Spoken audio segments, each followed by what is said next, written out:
5 of the nation's busiest airports will begin screening passengers coming into the U.S. from Ebola hot zones. The new screenings will begin at New York's JFK Airport on Saturday, followed by major hubs in Washington, Newark, Chicago, and Atlanta. But our next guest says the president needs to do more. Let's bring in Republican Senator Rob Portman from Ohio. He's a member of the Homeland Security Committee. Senator, thanks so much for being here. Great to have you in the studio.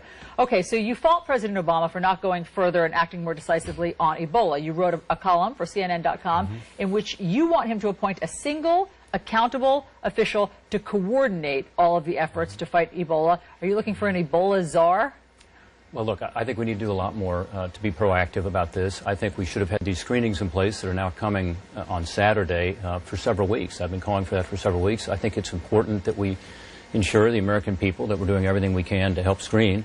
We also needed to be doing much more in Africa, in my view. In mid-September, the United States made a commitment to begin to build some clinics and supply some more beds that were appropriate for Ebola patients.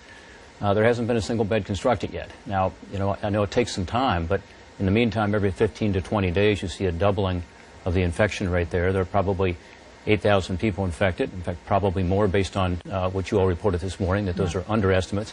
Almost 4,000 people have died. So I think the White House should have taken this more seriously at the outset. It took us 40 days to respond after the World Health Organization called it a medical emergency.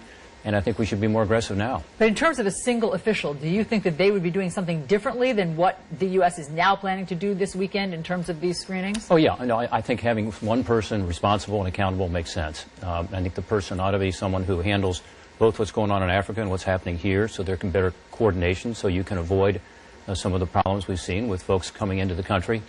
And I think, frankly, they've just been late to the game. And I remember the president in mid-September said, that there is it's very unlikely that any Ebola patients would end up in the United States. Within 2 weeks, we had this Texas case.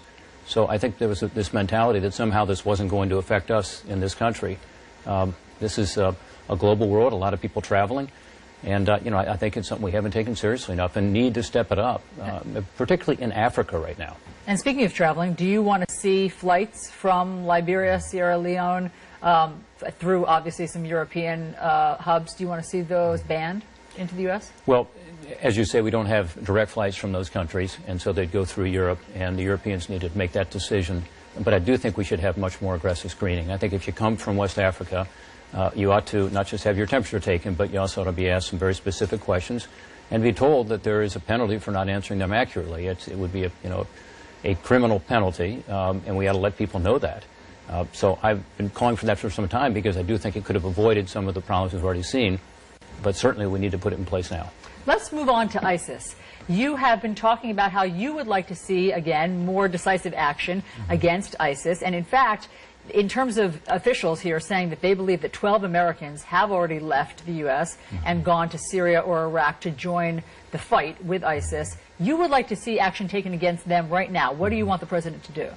Well, I was very concerned when the FBI director said last weekend that those people who have American passports who are fighting with ISIS are entitled to come back in this country, and we will track them very closely. I don't think that's what we ought to be doing. I think we have the legal right to detain those individuals as enemy combatants. Certainly we have the right to revoke their passports. I think that should be done immediately. And I don't understand why, again, we're not being more proactive and aggressive on this. In general, I think American leadership, whether it's with regard to fighting the Ebola virus or whether it's with regard to fighting ISIS and the terrorist threat that they now present, needs to be more aggressive because other countries will follow when we lead. But as we're seeing right now on the border of Turkey, or as we're seeing with the Ebola crisis, when the United States does not take a proactive, aggressive approach, it's very difficult to stop these problems.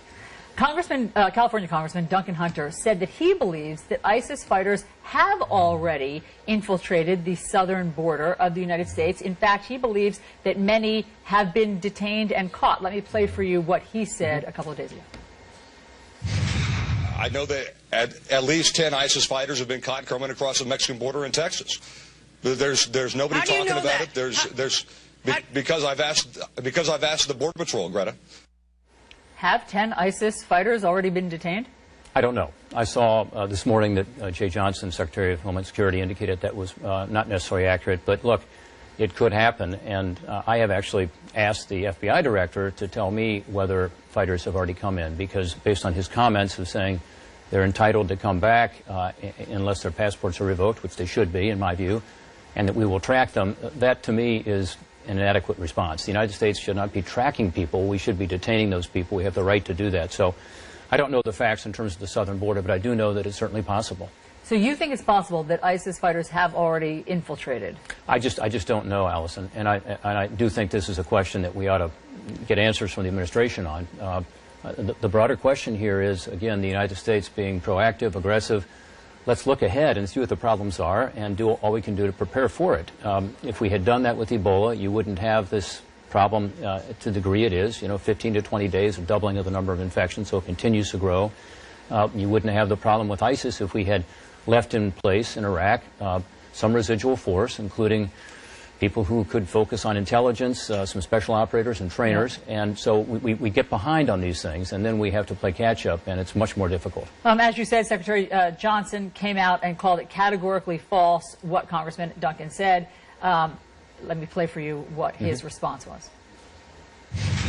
We need to be responsible in what we say, in passing on speculation, rumor, to not unduly cause fear and anxiety in the American public. Congressman Duncan has walked back his comments as well. He says that he now says that the detainees have a, quote, suspected affiliation. What's the difference? Well, I don't know.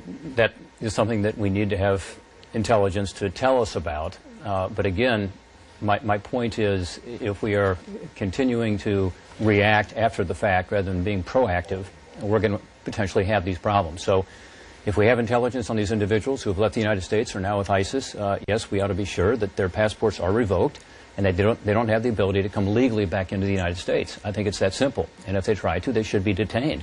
And we have the right to do that because they're enemy combatants. There are also other laws that could apply, including them taking up arms against a U.S. Government and U.S. military. So there are opportunities for us here to be proactive on this one, and we ought to do it. Yeah, makes sense. Senator Portman, thanks so much for coming into the studio. Thank you, Allison. Thanks for having me again. To talk to us about all this. And be sure to read Senator Portman's op-ed on airport screening measures on CNN.com.